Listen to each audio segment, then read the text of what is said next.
Hi hello every one. അപ്പോൾ ഇത് നമ്മളെ രണ്ടാമത്തെ വീഡിയോ ആണ്.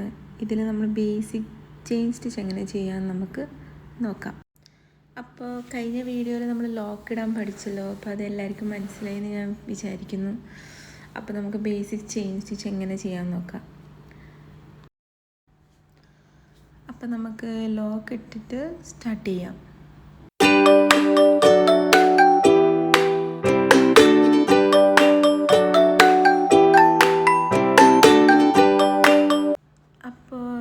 നമ്മളിവിടെ ലോക്ക് ഇട്ടതിന് ശേഷം നമുക്ക് ബാക്കിൽ ഒരു ചെറിയ നൂല് നമുക്ക് എപ്പോഴും ബാക്കി വരും. ആ നൂല് നമ്മൾ എപ്പായി കഴിഞ്ഞാൽ നമ്മളത് കട്ട് ചെയ്ത് ഒഴിവാക്കണം. കാരണം നമുക്കത് പിന്നെ സ്റ്റിച്ച് ചെയ്ത് നമ്മൾ അടിഭാഗത്തേക്ക് നോക്കാണ്ടല്ലേ നമ്മൾ സ്റ്റിച്ച് ചെയ്യുന്നത്. അപ്പോൾ നമുക്കത് ബുദ്ധിമുട്ടായിട്ട് വരും. നമ്മൾ ചെയ്യുന്ന സമയത്ത് ആ നൂല് കയറി വരും. അപ്പോൾ അങ്ങനെ ബുദ്ധിമുട്ട് വരുന്നതുകൊണ്ട് അതങ്ങ് വെട്ടിക്കളയണം. അപ്പോൾ നമുക്ക് ഈ ചെയിൻ സ്റ്റിച്ച് എങ്ങനെയാണ് സ്റ്റാർട്ട് ചെയ്യുന്നത് നോക്കാം. അപ്പോൾ ലോക്കിൻ്റെ അടുത്തായിട്ട് വെച്ച് നമ്മൾ നീഡിൽ താഴേക്ക് അമർത്തിയിട്ട് നമ്മൾ അടുത്ത നൂല് ഇതിനെ വലിച്ചെടുത്ത് ഒന്നുകൂടെ ആ നൂലിൻ്റെ ഉള്ളിൽ കൂടെ അടിയിലേക്ക് പോയി അടുത്ത ചെയിൻ എന്നാണ് നമ്മൾ പറയാം. അടുത്ത ചെയിന് വലിച്ചെടുത്തു.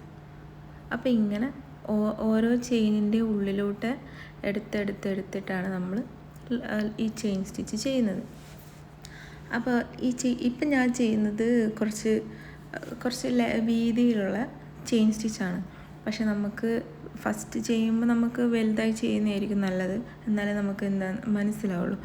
പക്ഷേങ്കിൽ എത്ര നമ്മൾ ചെറുതായി ചെയ്യുന്നു അത്രയും ഭംഗി കൂടി വരികയുള്ളൂ ഈ ചെയിൻ സ്റ്റിച്ച്. അപ്പോൾ ഞാനിതിൻ്റെ കുറച്ച് അങ്ങോട്ട് എത്തിക്കഴിഞ്ഞാൽ ചെറിയ ചെയിൻ ഇട്ടിട്ട് ഞാൻ കാണിച്ചു തരാം. അപ്പോൾ നിങ്ങൾക്ക് എല്ലാവർക്കും മനസ്സിലാവും. അപ്പോൾ നമ്മൾ എത്ര ചെറുതാക്കാൻ പറ്റുമോ അത്രയും ചെറുതാക്കി സ്റ്റിച്ച് ചെയ്ത് കഴിഞ്ഞാൽ അത്രയും ഭംഗി വരും. ഓക്കെ. അപ്പോൾ ഞാൻ പറഞ്ഞില്ലായിരുന്നു ചെറിയ ചെയിൻ ഇടുന്നതായിരിക്കും നമുക്ക് കാണാൻ നല്ല രസം ഉണ്ടാവുമെന്ന്. അപ്പോൾ ഇങ്ങനെയാണ് നമ്മൾ വീതി കുറച്ച് കഴിഞ്ഞാൽ ഇങ്ങനെയാണ് ചെയിൻ സ്റ്റിച്ച് കാണാനുണ്ടാവുക. അപ്പോൾ ഇപ്പം ഞാൻ ചെയ്തുകൊണ്ടിരിക്കുന്നത് ചെറിയ ചെയിനാണ്. കണ്ടോ, ശ്രദ്ധിച്ചോ നിങ്ങൾ?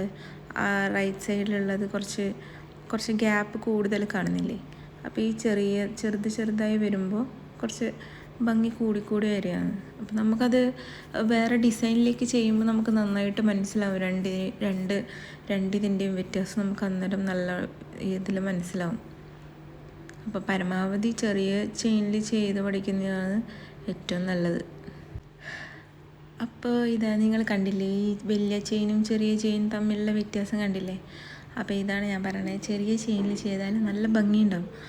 അപ്പോൾ നമുക്കിത് വേറൊരു മോട്ടിഫിൽ ചെയ്തിട്ട് ഞാൻ കാണിച്ചു തരാം. മോട്ടിഫ് എന്ന് ഉദ്ദേശിക്കുന്നത് ഒരു ഡിസൈനാണ്. ആരി വർക്കിൽ മോട്ടിഫ് എന്നാണ് നമ്മളൊരു ഡിസൈനിന് പറയുന്ന പേര്. അപ്പോൾ ആ ഇതിൽ ചെയിൻ സ്റ്റിച്ച് ചെയ്തിട്ട് നമുക്ക് നോക്കാം.